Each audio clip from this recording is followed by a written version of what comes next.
承認喺2年前銷毀過一批記錄中情局人員盤問涉嫌恐怖分子嘅錄影帶。人權組織指有疑犯曾經受酷刑，中情局試圖毀滅證據。陳家珍報道。中央情報局局長海登承認局方喺05年底曾經銷毀一批05年盤問涉嫌恐怖分子時嘅錄影帶。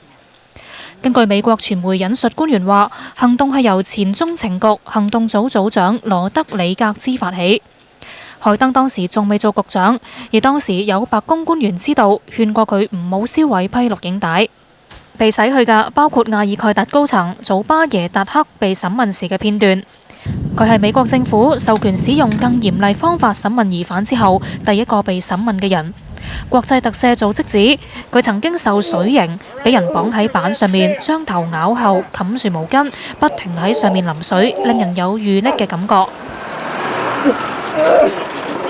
多個人權組織同民主黨國會議員抨擊佢哋對國會、法院同埋相關部門全心隱瞞。It seems as if the CIA was engaged in destruction of evidence of a crime scene, and that's very concerning.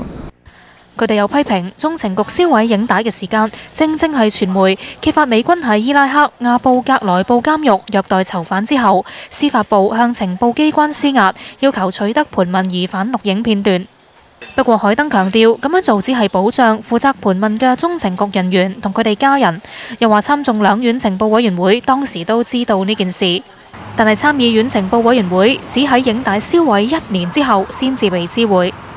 喬治布殊透過發言人話，對中情局銷毀批影帶冇印象，並有十足信心海登會跟進處理呢件事。有線電視記者陳家珍報導。